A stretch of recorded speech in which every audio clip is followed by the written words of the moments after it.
నమస్తే రమగారు. నమస్తే జయ. రమగారు, శకునాలు కొన్ని మనం తెలిసి తెలియక ఫాలో అయిపోతూ ఉంటాం.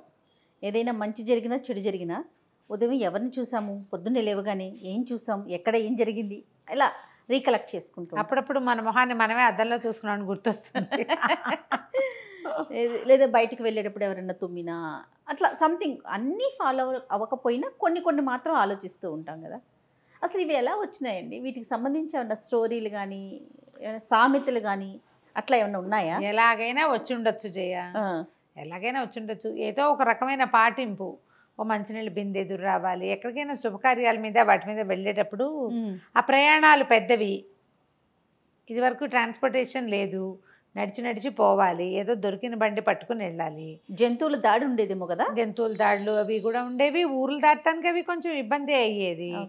అందుకని ప్రయాణ సన్నాహం చేసేటప్పుడు కొంచెం మంచి వాళ్ళు మంచిగా ఎదురొస్తే ప్రయాణం బాగా జరుగుతుందని ఒక నమ్మిక.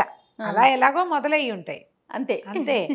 అందులో ఏం చేస్తాం మనం, ఈ పిల్లి ఎదురొస్తే అదని, కాక ఎదురొస్తే ఇదని, మంచినీళ్ళు బిందొస్తే, ముత్తైదు వస్తే, బ్రాహ్మడు వస్తే, ఒంటి బ్రాహ్మణ శకునం మంచిది కాదు. అవును, మన ఇష్టం ఎన్నో క్రియేట్ చేసుకో. బోల్డ్ అని క్రియేషన్ అంటే ముందు నుంచి ఉన్నవే, కొత్తవి క్రియేట్ చేసుకోం మనము. ఇవి కాకుండా పొద్దున్న ఎవరైనా ఎదురుపడ్డారు, అప్పుడు పెట్టిన సందర్భం వేరే ఉండొచ్చు. దాన్ని మనం ఎప్పుడు మాట్లాడుకుంటూ ఉంటాం కదా రమ్మగారు, సందర్భాలు వేరు, కానీ మనకి వీలుగా దాన్ని మనం మార్చుకుంటాం. ఇవాళ పని అవ్వకపోతే పొద్దున్న లేచి ఎవరి మొహం చూసానో అని గుర్తు చేసుకోండి. ఇదివరకు అట్లాగా తెల్లారు లేచి పళ్ళు తోముకోవడానికి, నీళ్ళు తెచ్చుకోవడానికి నువ్వు వాకిట్లోకి వెళ్తాలా? అసలు మన ఇంట్లోనే, మన ఇళ్లలోనే, మన బాత్రూములు మన ఇంట్లోనే, మన నీళ్లు మన ఇంట్లోకే వస్తాయి. తెల్లారు లేచి తలుపు తీస్తే ఎదురుకుండా వాళ్ళ ఇల్లు కనబడుతుంది. ఇదివరకు ఎలా ఉండేవి, ఇళ్ళు విసిరేసినట్టు దూరంగా ఉండేవి. పళ్ళు దంతధావనానికి, వంటూ అన్నిటికీ బయటకు వెళ్ళాలి. నీళ్ళు కావాలంటే బయట నుంచి తెచ్చుకోవాలి. అవును కదా. ఇలాంటప్పుడు బయటికే వెళ్ళాల్సి వస్తుంది. అప్పుడు ఎవరినో ఎదురొస్తారు, చూస్తాము. ఇప్పుడేముంది, మొత్తం కార్యక్రమాలన్నీ అయితే కానీ మనం బయటపడం ఇంట్లో నుంచి. మీ పరిస్థితి ఏంటి రమ్మగారు? ఎదురొచ్చే కార్యక్రమాలు ఉన్నాయా మీకు? ఏవో ఉంటాయి. మేము ఊరు వెళ్ళేటప్పుడు అప్పుడు చూసుకొని చేయ. ఒక్కొక్కళ్ళు ఉంటారు కదా, వాళ్ళకి కాస్త సెంటిమెంట్ ఉంటుంది. వాళ్ళు ఉన్నారనుకో మాతో పాటు, అప్పుడు నేనే ఎదురొచ్చి కారెక్కుతాను అనమాట. ఓహో, వ్యక్తులను బట్టి. మేమే అయితే మాకేం ఎదురు రావటాలు ఉండవు.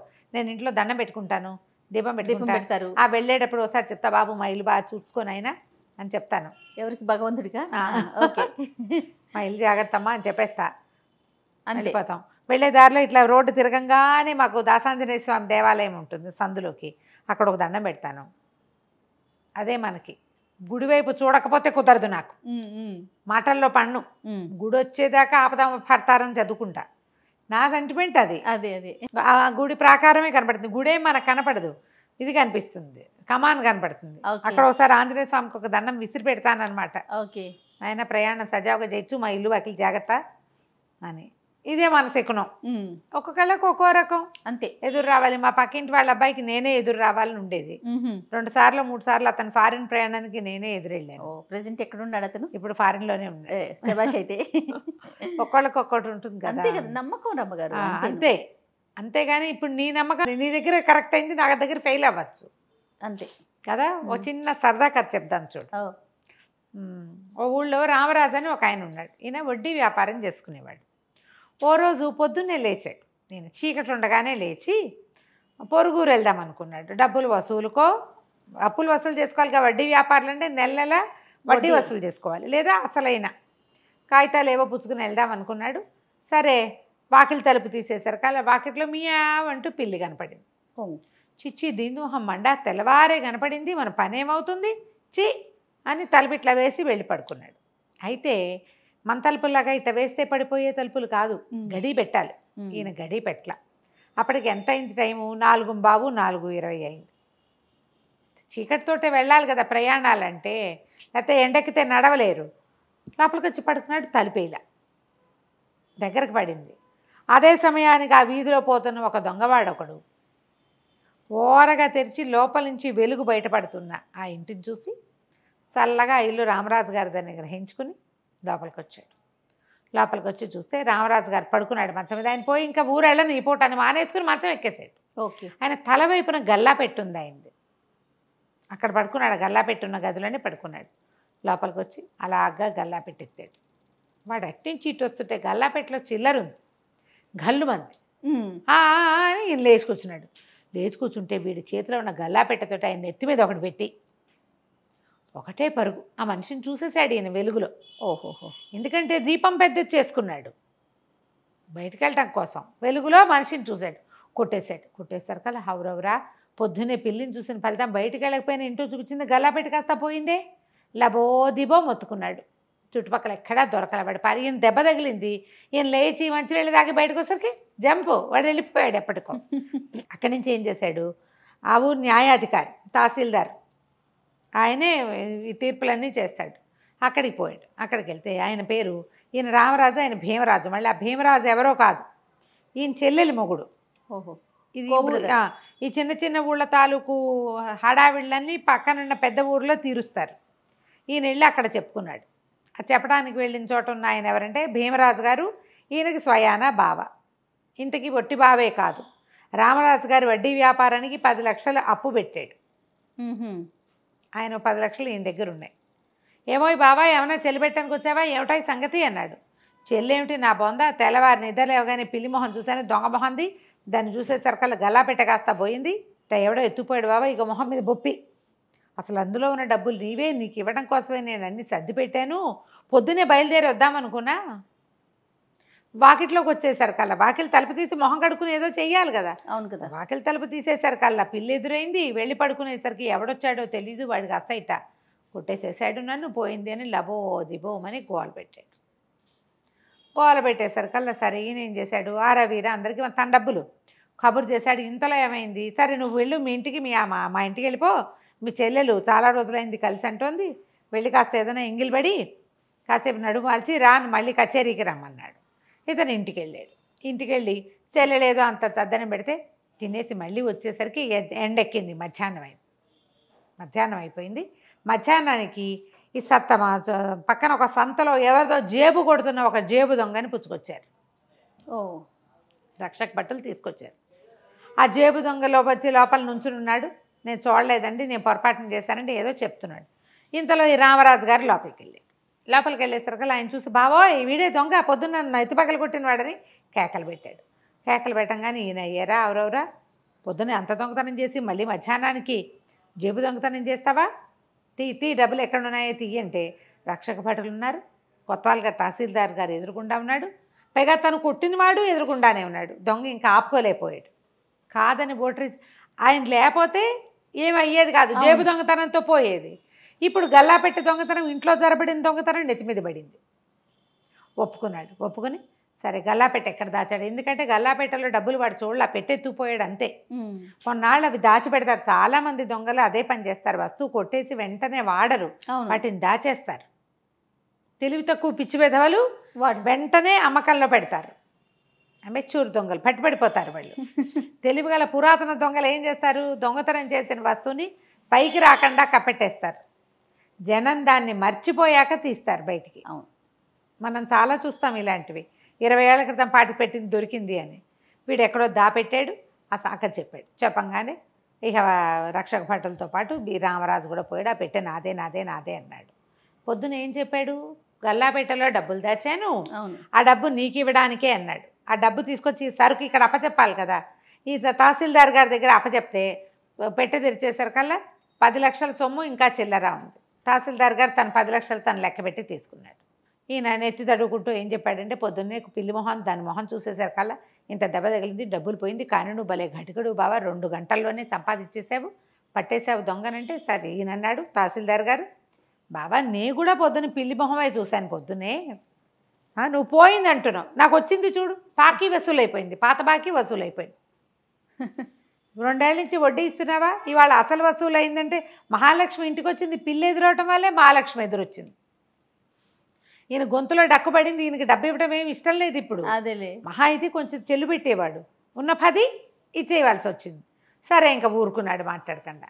సరే చెల్లెలింటో రాత్రి భోజనం చేసి పడుకుని అనుకుంటూనే ఆ ఇచ్చేయాల్సి వచ్చిందని ఉన్నవి ఆల్రెడీ కొన్ని బాకీలు బయట ఇచ్చున్నాడు. ఆ డబ్బుతో తన కథ నడుస్తుందన్నమాట. సణుక్కుంటూ ఇల్లు చేరాడు. ఈయన ఇంటికి వెళ్ళిపోయాడు. మధ్యాహ్నానికి పక్కింటి ఆయన ఎదురొచ్చాడు.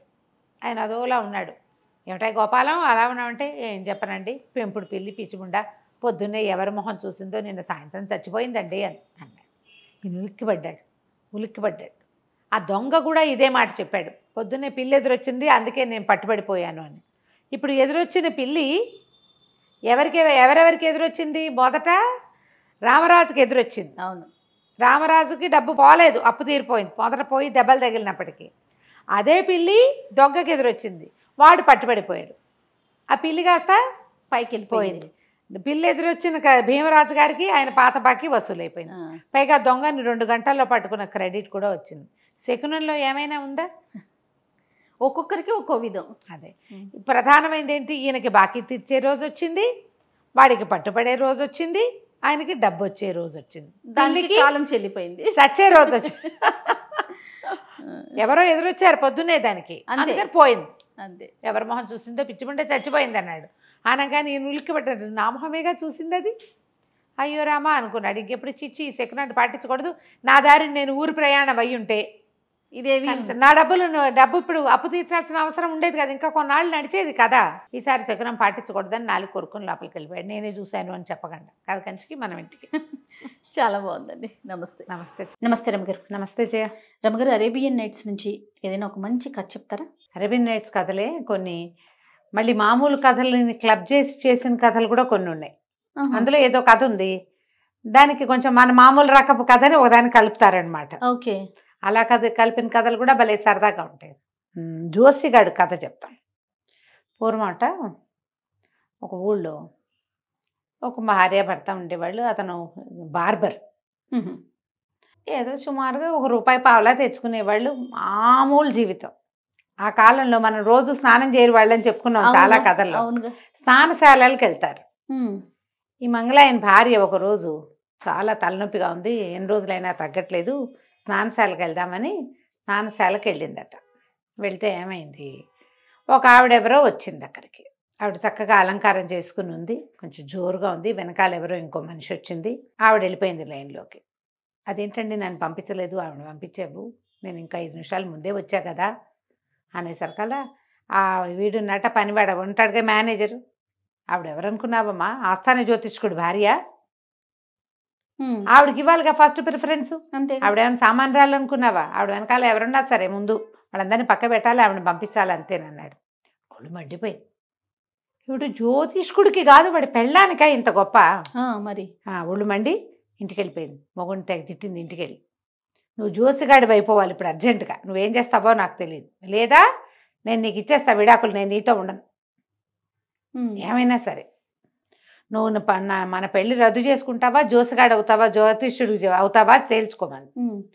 అర్థం కాదు, ఏమిటే నీ గోల అంటే, మామూలు జోసిగట్ట ఆయన పెళ్ళానికే అంత గొప్ప వచ్చింది, నేనేమో వెనకాల నుంచున్నాను, పుట్టెడు తలనొప్పితో పగిలిపోతుంటే ఈ అవమానం సహించలేకుండా ఉన్నాను, ఏమైనా సరే నువ్వు జోసిగాడే అయిపోవాలి అంతే, లేకపోతే ఇక పెళ్ళి రద్దే. సరే ఆలోచించి ఈ నీళ్ళంతా వెతికి చూస్తే వాళ్ళ ఇంట్లో పిల్లలు ఆడుకునే గవ్వలు పాచికలు అలాంటివి ఉన్నాయి. ఓ పాత తాటాకులు కట్ట కూడా ఒకటి ఉంది. సరే ఆ తాటాకులు కట్ట, ఆ పాచికలు, ఆ తర్వాత ఏమో ఆ గవ్వలు పుచ్చుకుని వెళ్ళి ఆ స్నానశాల దగ్గర కూర్చున్నాడు. ఇలా వెళ్ళిపోతానంటోంది, ఏం చేస్తాం మరి, ఏదో 2 రోజులైనా జ్యోతిష్యం చెప్తామని వేషం వేస్తే ఏమైనా ఒప్పుకుంటుంది అనుకున్నాడు. ఈ టైం బాగుండి ఆ రోజు యువరాణి స్నానానికి వచ్చింది. మామూలుగా స్నానాలకు వచ్చేటప్పుడు ఎటా ఉన్న వాళ్ళు అట అలంకారాలు అవి చేసుకుని రారు. స్నానానికి వెళ్ళేటప్పుడు ఎట్లా చేస్తారని నగా నాణ్యం అన్నీ దిగబెడిచి కొంచెం లేతరంగా వచ్చే సింపుల్వి బట్టలు కట్టుకుని పొద్దుటి పూట వస్తారు.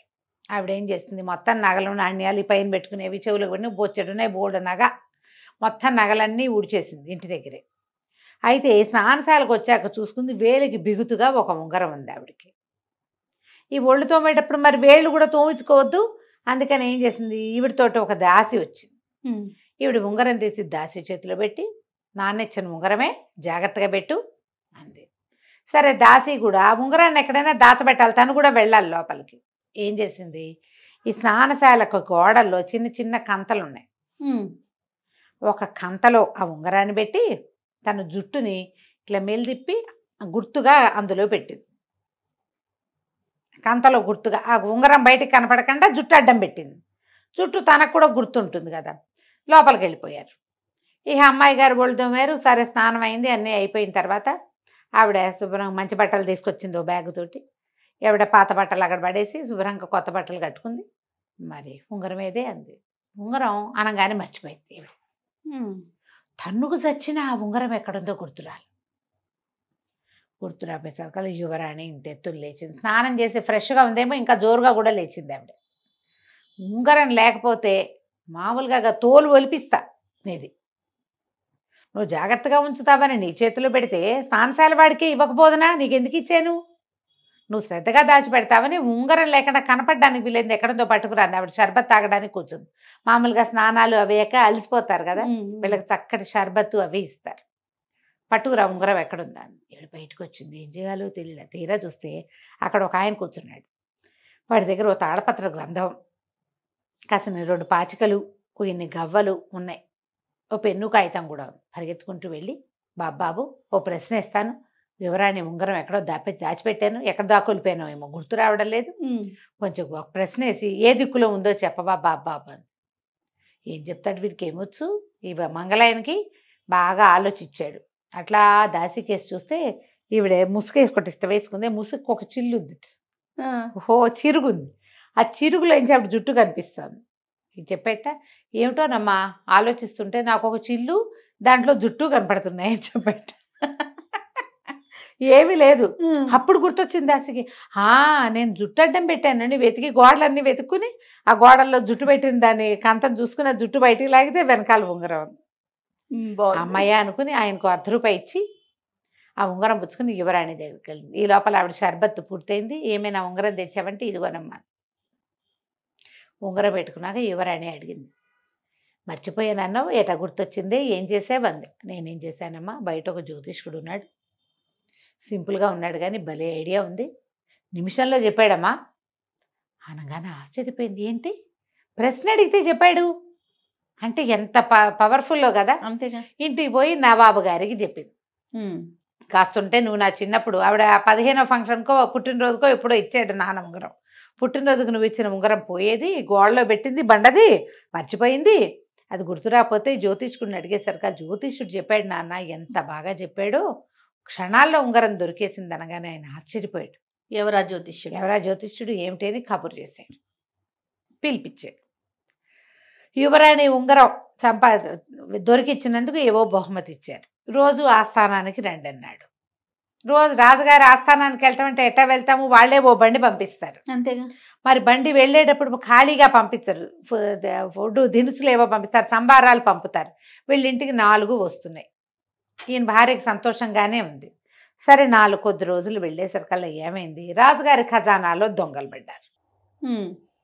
దొంగలు పడేసరికల్లా ఈయన ఆస్థాన జ్యోతిష్కుడిని వదిలిపెట్టి ఈయన దగ్గరకు వచ్చి, మీరు మహానుభావులు, పోయిన ఉంగరం పోయినట్టే పట్టేశారు, కాబట్టి పోయిన ఖజానాని పట్టుకోవాలి, మీకు 40 రోజులు గడివిస్తున్నా, 40 రోజుల్లో ఖజానాని వెతికి పట్టుకోండి. మీరు గ్రహాల్లో లెక్కేసుకుంటారా, జ్యోతి టైం కడతారా, మీరు ఏం కట్టినా సరే అనగానే వీడికి టెన్షన్ పుట్టేస్తుంది. ఏం చేయాలి, మనకేం తెలుసు, ఏదో ఒకటి క్లిక్ అయింది, కాసేపు వెళ్ళి అక్కడ కూర్చుంటున్నాము, శుభ్రంగా ఫుడ్ గిడ్డు వచ్చేస్తుంది, వాకిట్లోకి బండి వస్తుంది, పిల్లలు కూడా సరదాగా బండెక్కి బళ్ళోకి వాటికి వీటికి వెళ్తున్నారు, బాగానే ఉంది. ఇప్పుడు ఇంతంత చేయమంటే ఎటా చేస్తాం మనము. బాగా ఆలోచించి ఇంటికి వెళ్ళాక ఇది మన వల్ల కాదనుకుని తెగ తిట్టిపోసాడు పెళ్ళాన్ని. మామూలు తిట్ల, నీ వల్ల ఇరుక్కున్నాను ఇప్పుడు 40 రోజులు, ఈ 40 రోజుల్లో దొరకపోయిందంటే కొరతేస్తాడు రాజు,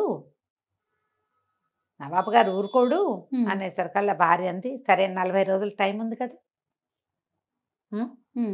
మరి ఓ పని చేస్తా, 40 ఖర్జూరాలు ఒక సంచులు వేసి పెడతా, లెక్కగా ఒక సీసాలు వేసి పెడతా, రోజు కూడా తిను, దొరికిందా దొరుకుతుంది. ఈ లోపల ఖజానా 40వ ఖర్జూరం అవ్వగానే మనకి డేట్స్, రోజుల లెక్క తెలిసిపోతుంది, డేట్స్తో డేట్లు తెలుస్తాయి.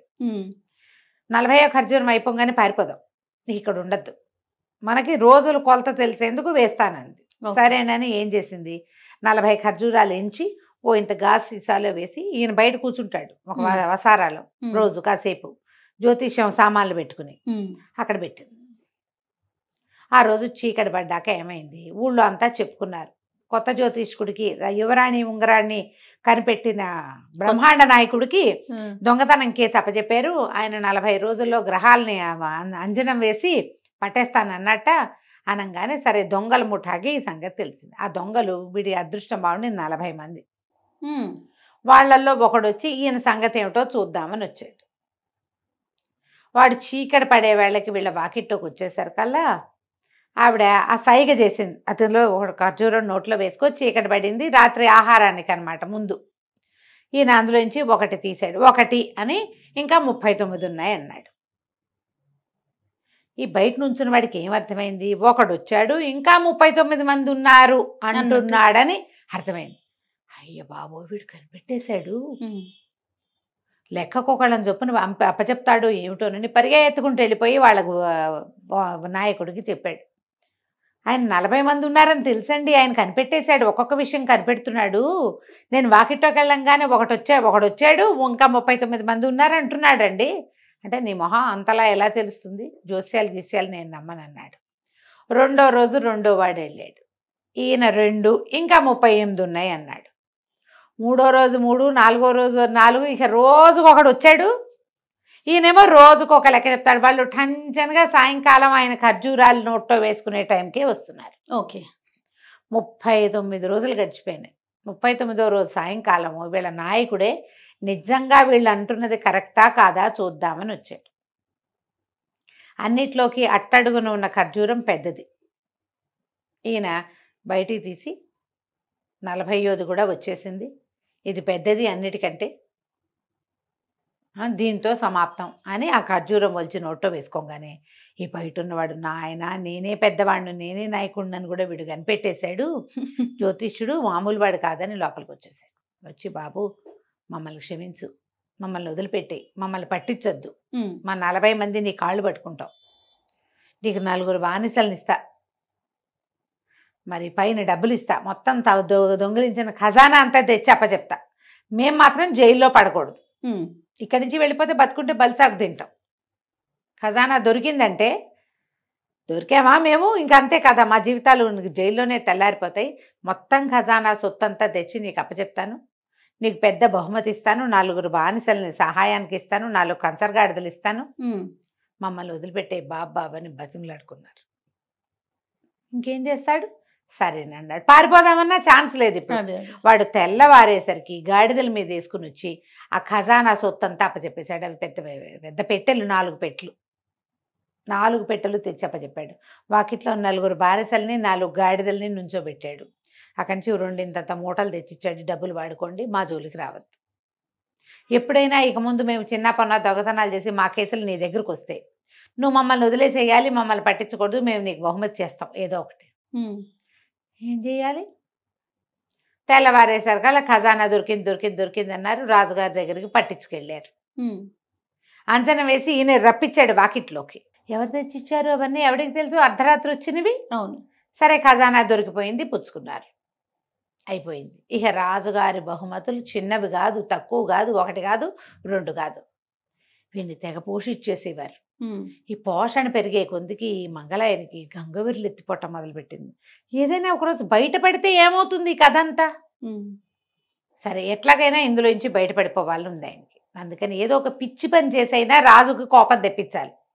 ఏం చేయాలని ఆలోచిస్తూ ఒకరోజు స్నానశాలకు వెళ్ళాడు.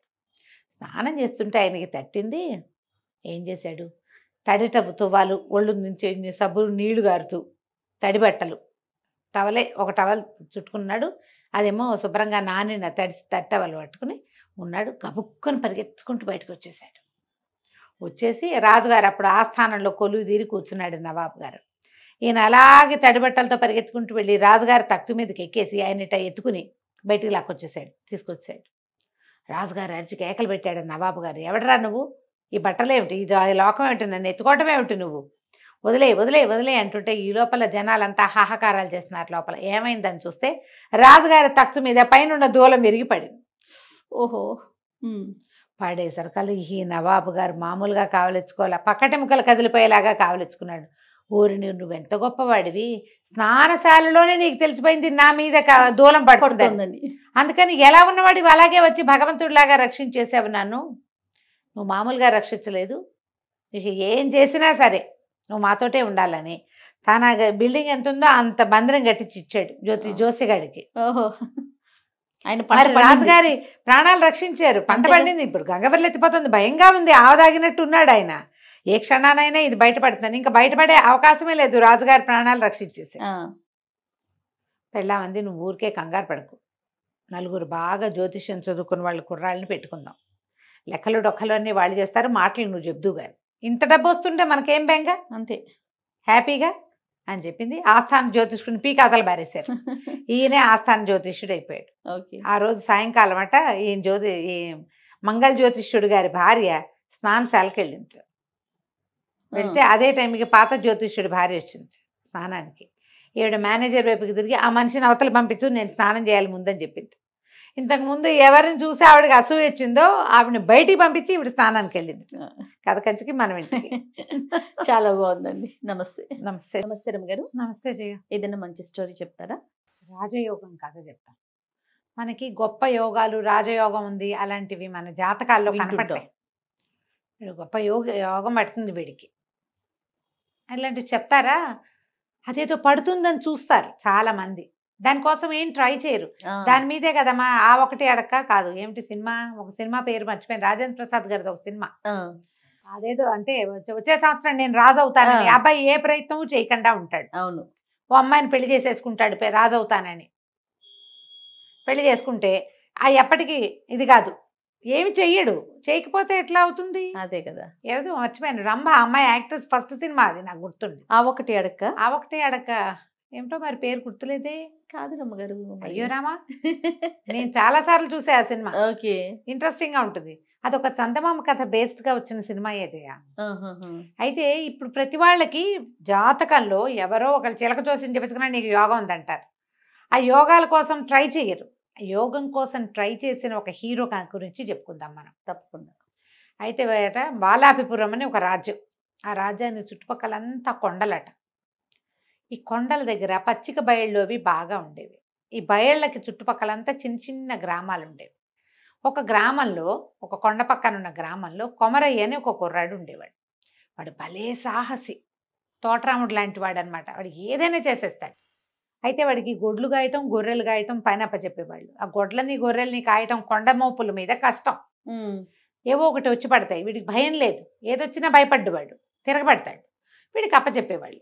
కానీ వీడికి ఎంతసేపు పెద్ద పెద్ద వేరే వేరే ఊళ్ళు చూడాలి, దేశాలు చూడాలి, యుద్ధాల్లో పాల్గొనాలి, అలాంటి కోరికలు ఉండేవి. కానీ చిన్న ఊరు, చిన్న జీవితం. ఒకనాడు ఇట్లా గొడ్లని గొర్రెల్ని కాసుకుంటూ కొండ వైపుకి తీసుకెళ్ళి మధ్యాహ్నం కాసేపు పడుకున్నాడు. పడుకుంటే వీడికి ఎట్లా కాలు వచ్చింది ఆ కొమరయ్యకి.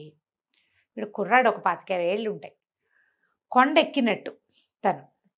ఆ కొండ ఎప్పుడు ఎక్కినవాడు కాదు. వాళ్ళు ఎవరు కొండలు ఎక్కరు, ఆ కొండ పాదాల దగ్గరే ఉంటారు. కొండలకి ఏం చేస్తాం అనుకుంటారు. గొడ్లను కూడా అంత పైకి పోనీరు, పైన ఏ ప్రమాదాలు ఉంటాయో అని. కొండ పాదాల దగ్గర ఉన్న చోటే పచ్చిక బయళ్ళు ఉంటాయి. తను కొండెక్కినట్టు, కొండెక్కితే ఒక పెద్ద సింహాసనం ఉంది. తను ఆ సింహాసనం మీద కూర్చున్నట్టు, తన పక్కన ఎవరో రాకుమార్తె కూర్చున్నట్టు, తన తల మీద ఒక కిరీటం ఉన్నట్టు కలొచ్చింది. ఈ పక్కనున్న పిల్ల తన తన భార్య అనమాట. కలొస్తే నేను రాజుని అంటూ మెలకువచ్చింది. చూసుకున్నాడు, ఏమీ లేదు, పుట్టి నేల మీద ఉన్నాడు. కళ్ళెత్తి చూస్తే కొండ నిలువుతా కనపడుతుంది. కొండెక్కాలనుకునేవాడి కథ గుర్తొచ్చేసిందని వచ్చింది. ఆ పైన ఏముందో. అయితే ఏమైంది? సో ఇప్పుడు ఆ కథలు కూడా దీని బేస్ ఏం చెప్పాలి? అవును రఘు గారు. అక్కడి నుంచి ఏమనుకున్నాడు, ఇది కళలు నిజమవుతాయి ఎక్కడైనా. ఇదే కళ ఇలాగే నాకేం కనపడిందో అదే వస్తే అప్పుడు చూస్తా దాని సంగతి అనుకున్నాడు. మర్నాడు మధ్యాహ్నం పడుకుంటే సేమ్ డిట్టో అదే కళ వచ్చింది మళ్ళీ. అదే అమ్మాయి, అదే సింహాసనం, తను మంచి బట్టలు వేసుకుని ఉన్నాడు, తన నెత్తి మీద నవరత్న ఖచ్చిత కిరీటం పెట్టు. ఈ పనులు మానేయాలి నేను, నాకేదో యోగం పట్టబోతోంది, అదే నాకు కనపడుతోంది. నా కళ ఎందుకు వస్తుంది పదే పదే? నన్ను ఏదో చేయమని కాదు, అదేమిటో నేను చేస్తానని ఈ గొడ్లని గొర్రెల్ని ఎవరికి వాళ్ళకి అప్పచెప్పేశాడు. నేను వేరే ఊరు వెళ్తున్నా, ఇప్పట్లో రా, రేపొద్దున బాలాపిపురానికి రాజవుతానేమో నేను. అదే ఇది దాని సంకేతమే ఇదని నమ్మాడు. దానికోసం ఏం చేయాలి? నా ఇంట్లో నేను కూర్చుని నేను రాజునవుతా అంటే అవ్వదు. రాజుని అవ్వడానికి ఏం ప్రయత్నం చేయాలో చూడాలి. దానికోసం ఎక్కడికైనా ట్రావెల్ చేయాలి అని చెప్పి ఏం చేశాడు, ఇక నడవటం మొదలుపెట్టాడు. కొండ ఎక్కగా ఎక్కగా, కొండ అంటే అది వద్ద కొండగా లేదు, అది ఒక ఎత్తు, కొంత బల్లపరుపు, అక్కడ ఏవో మామూలు చెట్లు, ఏదో చిన్న చిన్న జనావాసాలు కూడా ఏవో ఉన్నట్టే కనపడతాయి. ఆ కాస్త మేర ఉంటారు వాళ్ళు. ఇలా వెళ్తూ ఉంటే ఆ కొండ ఓ పక్క నుంచి దిగడానికి వీలుగా కనపడుతోంది. దిగితే ఆ దిగిన వైపు నుంచి చూస్తే పట్టణం కనపడుతోంది దూరంగా. ఆ దిగడానికి పూనుకున్నాడు. ఆ దిగబోతుంటే చీకటి పడేసరికి ఏదో అక్కడ పాడుపడిపోయిన కొన్ని ఇళ్ళు అలాంటివి కూడా ఉన్నాయి. అంటే ఇదివరకు ఇక్కడ జనావాసం ఉండేది. సరే వీడేం చేశాడు, ఆ ఇళ్లలోకి వెళ్ళటం ఎందుకులే, చెట్టు మీద పడుకుందామని చెట్టు మీద పడుకున్నాడు. పడుకుంటే మాటలు వినపడుతున్నాయి సన్నగా. ఇదేమిటి, కొండ మీద ఇప్పటిదాకా మనిషి వాసన లేదు, మనిషి పొలకవు లేని చోట మాటలు వినపడ్డం ఏమిటి, దెయ్యాలు మనలాగానే మాట్లాడుకుంటాయా ఏమిట్రా అని చూస్తే నలుగురు వ్యక్తులు వస్తున్నారు. నలుగురు మంచి దృఢకాయలు, బుర్ర మీసాలు, బ్రహ్మాండంగా ఉన్నారు, భారీ కాయలుగా కనిపిస్తున్నారు. వాళ్ళు ఈ చెట్టుకి అవతల పక్కన ఒక పాడుపడిన ఇల్లు చూశాడు కాదు మనవాడు కొమరయ్య, ఆ పాడుపడిన ఇంట్లోకి వెళ్ళారు. ఓహో, ఇక్కడ ఎవరో మనుషులు ఉంటున్నారనమాట, ఏమిటో చూద్దామని చెట్టు దిగేసి చల్లగా ఇంకో పక్క నుంచి ఆ ఇంట్లోకి ప్రవేశించాడు. నలుగురు కాళ్ళు చాపుకుని పడుకుని ఉన్నారు. వాళ్ళు పడుకుంటే మాట్లాడుతున్నారు. వీళ్ళు దొంగలేమో అనిపించింది. వాళ్ళ దగ్గర మూటలు, సామాన్లు, కత్తులు, పిడిబాకులు అన్నీ తీసి పక్క పెట్టారు.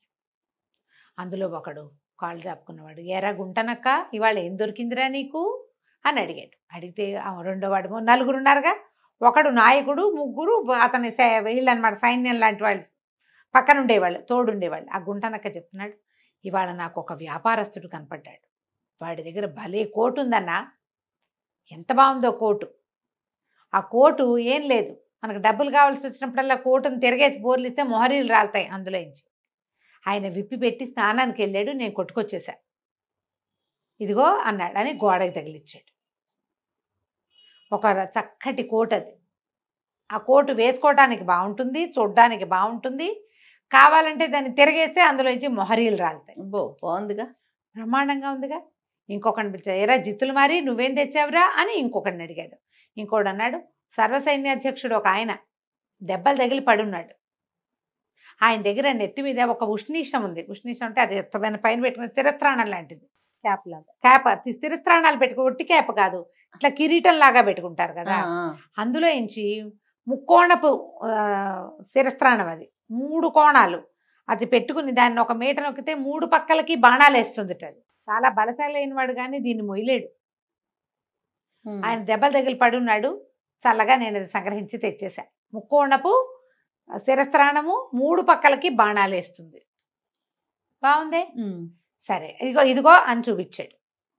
ఇక మూడో వాడిని అడుగుతున్నాడు, ఎరా మోసగారి నువ్వేం తెచ్చావురా అని అడిగితే మూడో వాడు చెప్తున్నాడు, ఇవాళ ఒక కత్తి దొరికిందన్నా, ఆ కత్తిని మామూలుగా పెట్టుకుంటే కత్తే అది, దాన్ని నేలలో గుచ్చితే ఒకేసారి 1000 మంది సైనికులు పుట్టుకొస్తారు నేలలో నుంచి, చాలా పవర్ఫుల్, అది దొరికింది, ఇదిగో అని కత్తి మూల పెట్టాడు. మంచివి తెచ్చారా, ఇక వీటిని అమ్మే ప్రయత్నం చేసుకుందామని ఎవరి దారిన వాళ్ళు ఒళ్ళు విరుచుకున్నారు, చల్లగా పడుకుని నిద్రపోయారు. ఆ కొండంతా ఎక్కారా, భారీ మనుషులు, నిద్ర పడితే ఒక రకంగా మెలకు వస్తుందా వాళ్ళకి. వీడేం చేశాడు, ఓహో వీళ్ళు దొంగలు, 3 రకాల వస్తువులు తెచ్చారు, సామాన్యులు కాదు, వీటితో 3 ప్రత్యేక ఉపయోగాలు ఉన్నాయి. ఇవి ఒక రాజుకి ఉపయోగపడే విషయాలు. అవి రాజుకి డబ్బు అవసరం, సైన్యాల పోషణకి, ప్రజా పోషణకి, రాజుకి బాణాలు వేయగలిగే శిరస్త్రాణం అవసరం, రాజుకి సైనికులు అవసరం. వీళ్ళు ఏం చేసుకుంటారు, చల్లగా వాళ్ళ వెనకాల నుంచి వెళ్ళి ఆ 3 వస్తువులు చేత పుచ్చుకొచ్చేసాడు. ఇక ఆ కోట వేసుకున్నాడు, ఆ శిరస్త్రాణం పెట్టుకున్నాడు, ఆ కత్తి బొడ్డును దొప్పుకున్నాడు. ఆ శిరస్త్రాణం బాణాలు వేసుకొని అడిగినప్పుడే ఎంతసేపు వేయదు, ఈ 3 పెట్టుకుని దిగి వెళ్ళిపోయాడు.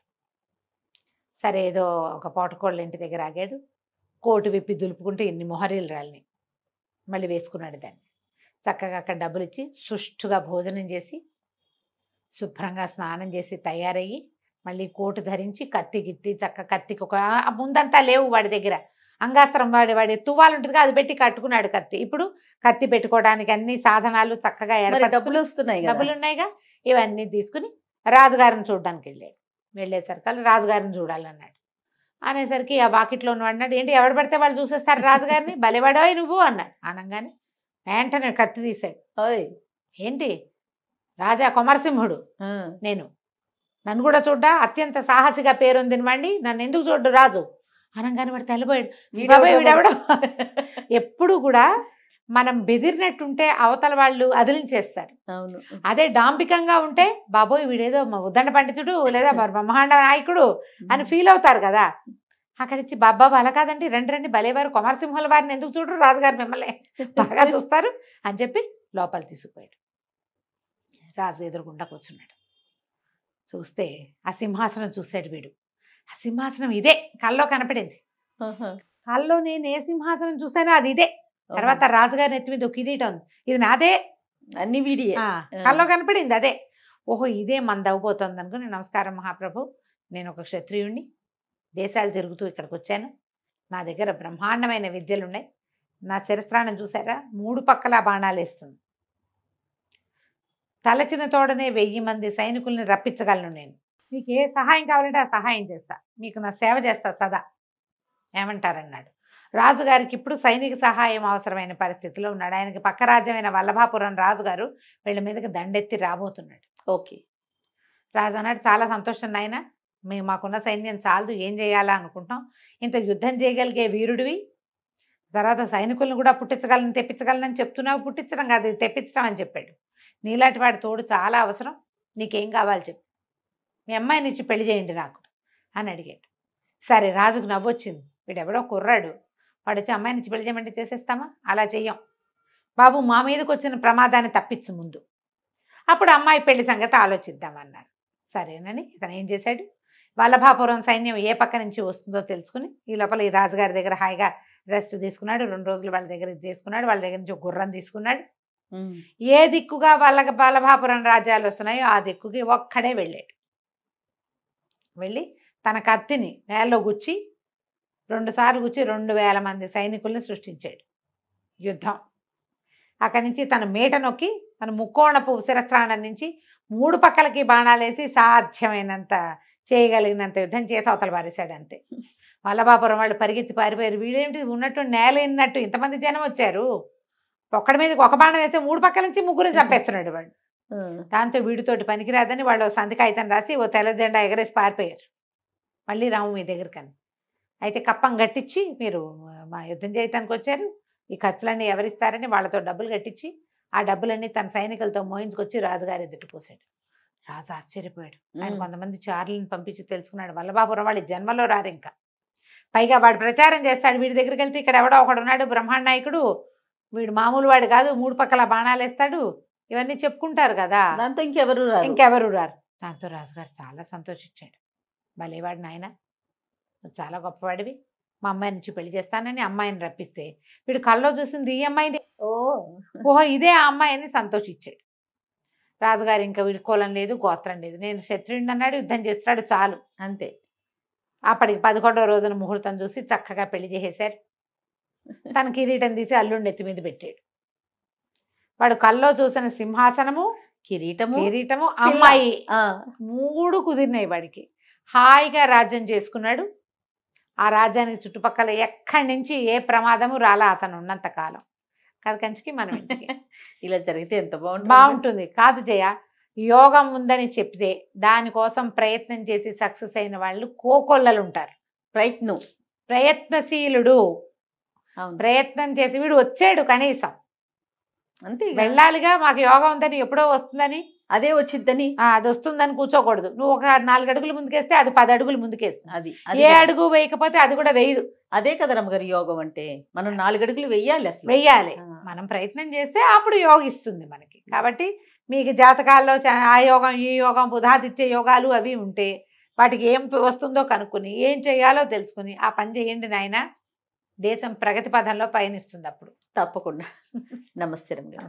నమస్తే రమ్మగారు. నమస్తే జయ. ఏదైనా చందమామ కథ చెప్తారండి? పండితుడి భూతం కథ చెప్తాం.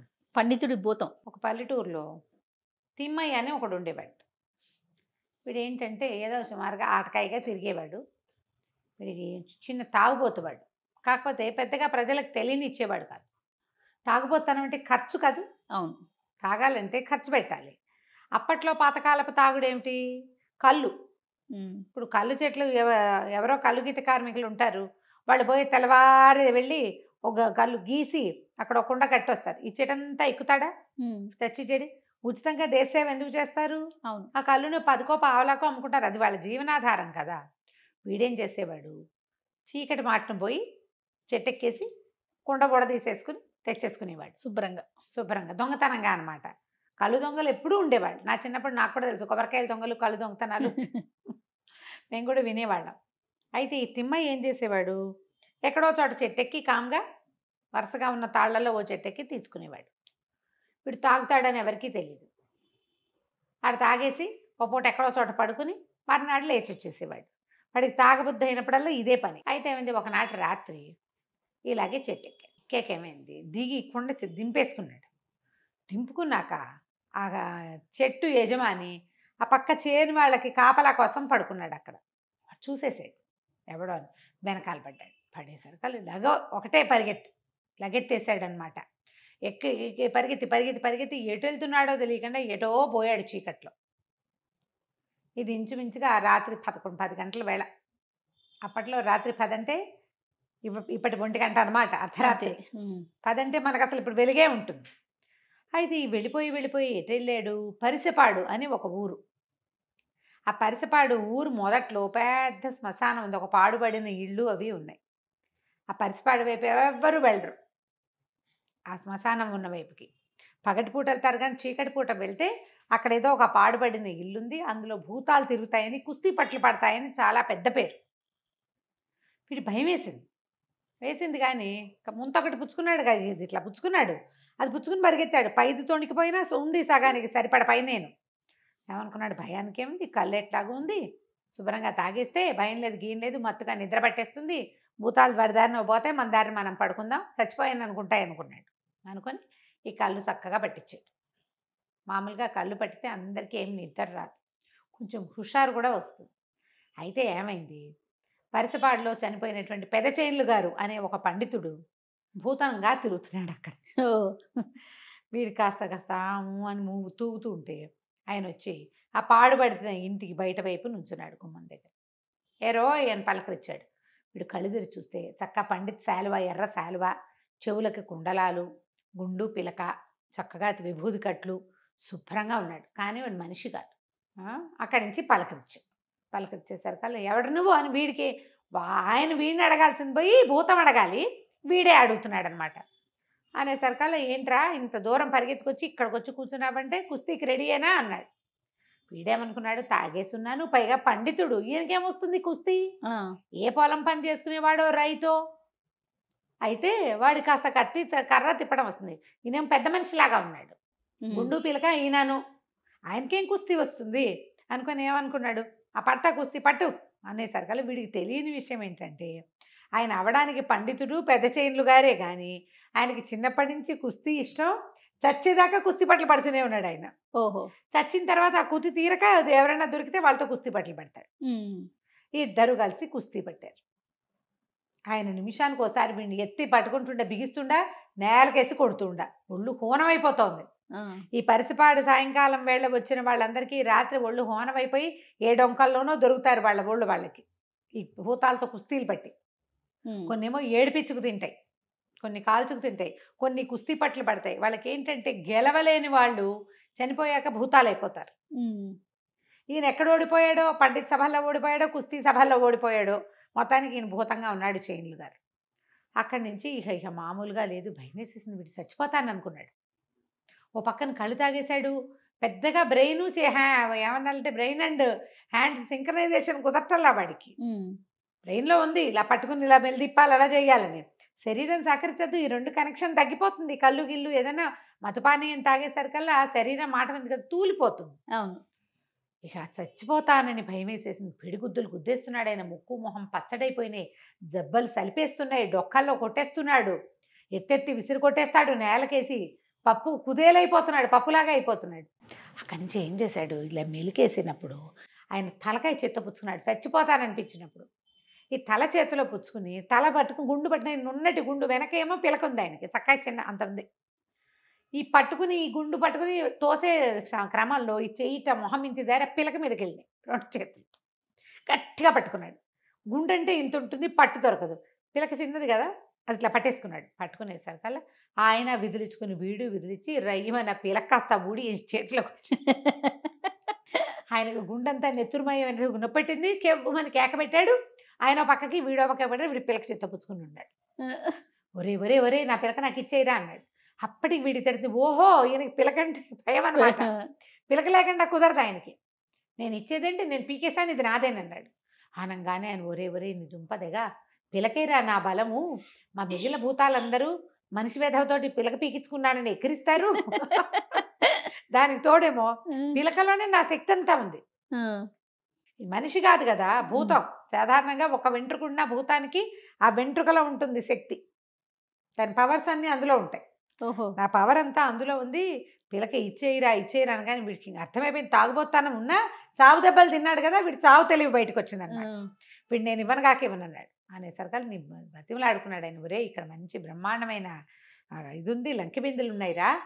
లంకె బిందెలు మామూలు బిందెలు కాదు, ఖజానాలు ఉన్నాయి శుభ్రంగా. వాటి నిండా నవర్సులు సౌరీలే, కడ్డీలు అనమాట. కడ్డీలు నవర్సులు ఉన్నాయి. చక్కగా తెచ్చి పెడతా. మంచి ఇత్తడి బిందె ఒకటి ఉంది, అది తెచ్చి పెడతా. అది ఇచ్చేసి అది తీసేసుకుని నేను పిలక నాకు ఇచ్చేసేయరా. తీసుకొచ్చి చూపించు. వీడేమనుకున్నాడంటే, సరే ఇక్కడి నుంచి ఎలాగో చావు దెబ్బలు తిన్నాం, ఈ మా మొహరీలు ఉన్న డబ్బా కనుక పట్టుకెళ్ళిపోతే, బిందె కనుక పట్టుకుపోతే శుభ్రంగా రాజా మహారాజాలాగా బతకచ్చు. ఈ దొంగతనపు కళ్ళు బతికెందుకు మనకి, ఎప్పుడైనా కావాలంటే ఇంటికే దర్జాగా తెప్పించుకోవచ్చు అని ఆలోచించి, అసలు మొహరీలు ఉంటాయా నిజంగా, నేను నమ్మంతే చూపించన్నాడు. ఆయన ఏం చేశాడు, లోపలి పరిగెత్తుకుంటూ పోయి ఎక్కడి నుంచో పోయింత ఇత్తడి బిందె తెచ్చాడు, పెద్ద సైజు. ఈజీగా ఒక 10-12 లీటర్ 15 లీటర్ల దాకా పడుతుంది ఇంత బిందె. దాని నిండా మొహరీలే గలగల గలగల ఆడుతున్నాయి. ఇంతంత కడ్డీలు, అంతంత బిళ్ళలు. తీసుకొచ్చి చూస్తే కళ్ళు తడుక్కుమన్నాయి వీడికి. ఏ బాబా ఎంత బాగున్నాయో అనుకుని. కానీ ఇప్పుడు గనక బిందె తీసుకుని పిల్లక చేతికి ఇచ్చానా, ఈ బ్రాహ్మడు ఏం చేస్తాడో మళ్ళీ మళ్ళీ పవర్స్ వచ్చేస్తాయి. మళ్ళీ పవర్స్ వచ్చాక ఏం చేస్తాడు అని బాగా ఆలోచించుకుని, నేను నిన్ను నమ్మను, ఓ పని చెయ్యి, ఈ బిందెను మా ఇంట్లో చేర్చు ముందు బిందెను. మరి బిందె ఎవరైనా తలుపు తీస్తారా అన్నాడు. సరే నన్ను బిందెని రెండింటిని చేర్చు చూస్తానన్నాడు. అక్కడి నుంచి ఈయన అమాంతం వీడిన బిందెతో సహా ఎత్తుకున్నాడు. ఈ తిమ్మాయిని ఎత్తుకుని వాళ్ళ ఇంటికి తీసుకుపోయాడు. వాకిలి చిన్న ఇల్లు, వాకిలి తలుపు తీసుకుని వాడు లోపలికి వెళ్ళాడు. బిందె లోపల పెట్టుకొచ్చాడు. లోపల నా పవరే రే బాబాబు నా పిల్లకి ఇచ్చేయరా అంటే వీడికి ఏమనిపించింది, ఒక తమాషా చేద్దాం. ఎక్కడో పరిసపాడులో ఉండవలసిన వాడు మన వాకిట్లోకి వచ్చి నుంచున్నాడు. ఈయన చూస్తే పండిత వేషం, ఎర్రగా శాలువా, కాశ్మీర్ శాలువా, చెవుల కుండలాలు, గుండు, పిల్ల కూడిపోయింది అనుకో అయినా కూడా గుండు, పట్టివర్ధనాలు, చక్కగా విభూతి కట్లు, కాళ్ళకి ఏమిటో గండపెండరాలు అవి కూడా ఉన్నాయి ఆయనకి. ఎన్ని చోట్ల సంభావనలు పొందాడో పెద్ద మనిషి. ఏమనుకున్నాడు, కాస్త తమాషా చేద్దాం అనిపించింది, కానీ భయం వేసింది వాడికి. ఇక్కడ దాకా వచ్చిన వాడు నువ్వు నన్నేం చేయకూడదు మరి అన్నాడు. ఏమీ చెయ్యనురా, నా పిల్లక నాకు ఇచ్చేసి నేను పోతానంటే వీడేం చేశాడు, ఒక్క గంతులో ఇంట్లోకి వెళ్ళిపోయి ఆ పిల్లకని తలుపు సందులోంచి గిరవాటేసి తలుపేసేసుకున్నాడు. ఇక బతుకు జీవుడా అనుకుని ఆ పండితుడు అద్భుతం ఆ పిల్లకని తీసుకుని దురుకుని నెత్తి మీద అంటించుకుని తన దారిని వెళ్ళిపోయింది. ఆ తర్వాత ఈ తిమ్మయ్య బుద్ధి తెచ్చుకుని బతికొచ్చా వెనక్కి. ఇంకోసారి వాళ్ళ అమ్మకి చెప్పేసరికల్లా వాళ్ళ అమ్మని, వరే నువ్వు కాబట్టి బతికొచ్చావురా, చావు తప్పి కన్నులు ఒట్టపోయి వస్తారు, మనుషులుగా రారు, ఆ ఎముకలు ఎప్పటికీ ఇదవ్వవు. బాపనాయన కాబట్టి నిన్ను నేలకేసి కొట్టాడు కానీ విరకొట్టేసేలా, ఏదో దెబ్బలతోటి ఉన్నావు అంతే, ఏవి విరిగిపోలేదు తెగిపోలేదు. బుద్ధిగా ఉండు, తాగుబోతానం మానేసేయి, చక్కగా తిండి అన్నీ లభిస్తాయని తల్లి బాగా బుద్ధి చెప్పింది. ఆ తర్వాత ఆ కడ్డీలు ఇవి కాసులు అవి కరిగించుకుంటూ చక్కగా అమ్ముకుని ఇల్లు వాకిలి అన్నీ ఏర్పాటుగా కొనుక్కున్నాడు. హాయిగా సంతోషంగా ఉన్నాడు. ఎప్పుడు పరిసిపాడి వైపు మాత్రం వెళ్ళ. ఇంకోసారి దొరికితే ఉతికేస్తాడు కదా, అదే కదా కథ కంచికి మనం ఇంటికి. రైట్ అమ్మ గారు, నమస్తే. నమస్తే.